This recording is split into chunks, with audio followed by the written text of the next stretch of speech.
Nonton gua asik-asik banget gitu, komentarnya pun nggak direm-rem soalnya. Ngina yang ngina terus. Tapi nggak apa Gisa, gua asik aja orangnya guys, gua tenang, gua nggak baperan. Enjoy aja, kalau di sini tidak ada yang baperan. Intinya lo datang nonton, klik like, subscribe, let's go.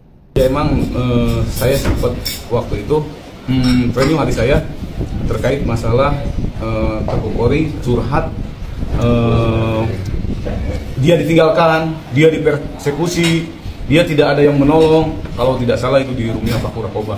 Boleh dicek di titiknya Hukum Alawain. Nah, boleh dicek. Itu saya ternyata tuh Gus. Saya belum tahu Kori siapa, yang dibela siapa, habaib itu gimana. Berangkatlah saya ke Bekasi dengan niat dan ucapan guru-guru saya pernah bilang, siapapun itu, apalagi ulama, berangkat, bela, bantu. Saya berangkat ke sana Gus. Sesampainya di sana saya di rumah Tengku Kori. Di situ emang ada masukan ke saya begini. Alhamdulillah saya ketemu sama rekan-rekannya beliau juga di sana.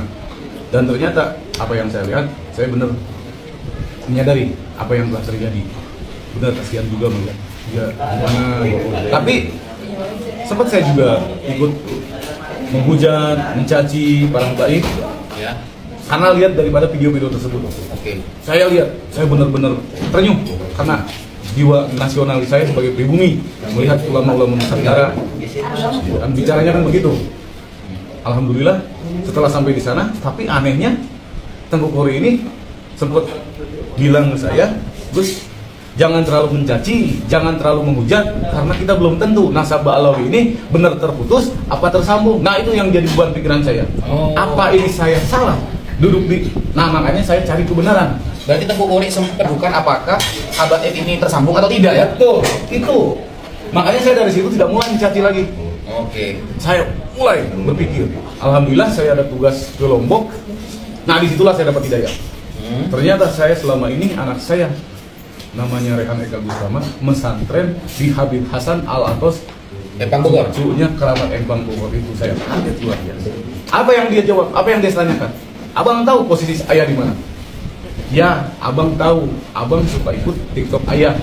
Cuman abang bukan ayah. Ayah silahkan jalan ayah. Abang jalan abang. Abang udah didoktrin. Ayah salah. Ayah yang sudah didoktrin secara tidak langsung lihat video-video tersebut. Itu saya kaget luar biasa. Tapi benar ya kalau Tengku Kori itu punya pesantren? Betul, muridnya tidak ada. Waktu saya di sana adanya pesantren, muridnya tidak ada. ada satu orang. Oh, ada satu orang. Alhamdulillah ada satu ya. Iya, makanya dia merujuk ke teman-teman supaya nanti bawa santri ataupun mau niat tulusnya sih bagus. Kalau untuk yatim piatu dia akan gratiskan, itu betul. Saya betul. Cuman saya berpikirnya begini Gus, apa salah?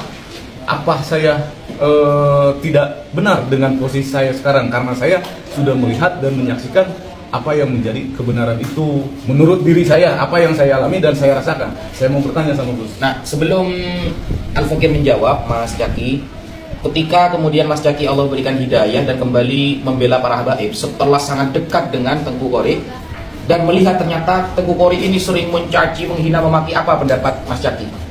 Kalau menurut saya, kalau untuk ulama kayaknya entar dulu. Tapi kalau untuk dibilang ke pribadian ganda, kayaknya iya dah. Oh, Tengku Kori itu iya, karena kalau marah besok dia lupa. Itu yang saya perhatikan. Masa ulama kok mana-mana bawa cerulit? Gimana itu? Samping tukang kebun kali. Nggak tahu Gus. Itu yang saya perhatikan selama ini. Oke. Bismillahirrahmanirrahim. Jadi sesuai pengakuan Mas Jaki bahwa Tengku Kori ini juga memiliki kepribadian ganda, teman-teman. Besok A, sekarang Z, sekarang B, besok K, kan begitu. Sehingga Mas Jaki yang dekat saja bingung. Sebenarnya ini ulama atau apa, kan seperti itu. Awalnya menganggap ulama, makanya membela habis-habisan. Betul. Ternyata jauh dari kata tersebut. Nah, untuk jawaban dari pertanyaan Mas Jaki, apakah kemudian Mas Jaki ketika dikatakan, oh ini pengkhianat, sekarang bela habaib untuk mencari uang lah, untuk mencari sesuap nasi lah, maka itu hanya sebuah framingan. Hanya sebuah framingan. Kenapa saya katakan seperti itu? Rasulullah SAW itu sudah mengatakan, la yanbaghi lil muslim ayyakuna lahu ta'an, ayyakuna ta'anan wa la'anan. Tidak boleh bagi umat Islam itu mencaci, melaknat, menghina, memaki, tidak boleh. Sehingga Rasulullah itu mengatakan paling afdolnya seorang Islam ketika dia man salima muslimun min lisanihi wa yadihi, kan begitu.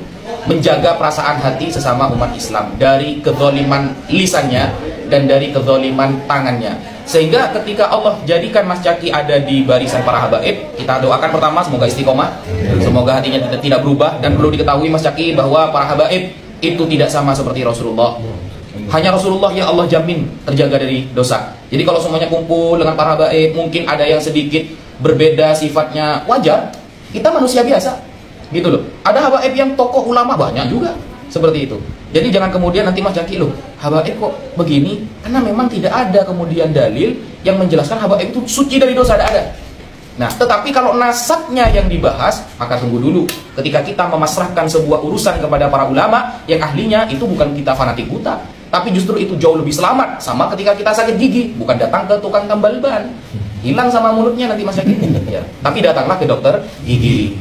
Nah, jadi Mas Caki dengan ada di barisan para habaib dan menceritakan semua yang beliau alami selama ada di barisan Tengku Qori dan kawan-kawannya, alhamdulillah. Berarti Allah memberikan hidayah dan ma'unah bahwa Mas Caki saat membela Qori itu benar-benar ikhlas.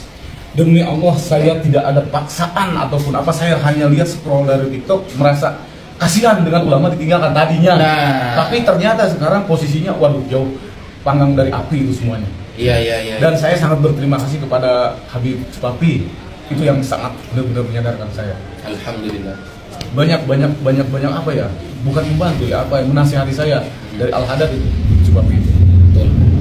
Ya, begitu teman-teman ya. Alhamdulillah, semoga beliau tetap istiqomah dan tetap berbuat baik dan tetap selalu husnudzon. Meskipun Mas Caki sudah tidak ada di barisan Tengku Qori, tapi jangan sampai kemudian Mas Caki mencaci maki, menghina. Janganlah. Dengan menceritakan cerita tentang Tengku Qori saja kita sebenarnya kasihan. Mau transfer tapi nomor rekeningnya dia dikirim-kirim dari mana. Nah, mungkin itu dulu yang bisa kita sampaikan. Dan terakhir, bahwa Rasulullah SAW itu pernah mengatakan ithnani finnasi huma bihim kufrun. Ada dua perkara yang bisa menyebabkan seorang itu kafir. Yang pertama adalah at-ta'nu fil ansab, mencaci nasab orang. Yang kedua adalah an-niyahah 'alal mayyit, meratapi mayat. Jadi kalau memang mau berhati-hati, janganlah kemudian mencaci nasab orang lain kalau nasab sendiri pun belum jelas. Jadi mungkin kita sebagai umat Islam sudah seharusnya kita bersatu, satu barisan, saling berkumpul, bukan saling memukul, saling menolong, bukan saling mencaci maki. Karena lawan kita, kata Al-Quran, adalah asyidda'u 'alal kufar. Kita harus tegas melawan orang-orang kafir, saudara. Sekian dari saya. Assalamualaikum warahmatullahi wabarakatuh. Waalaikumsalam warahmatullahi wabarakatuh.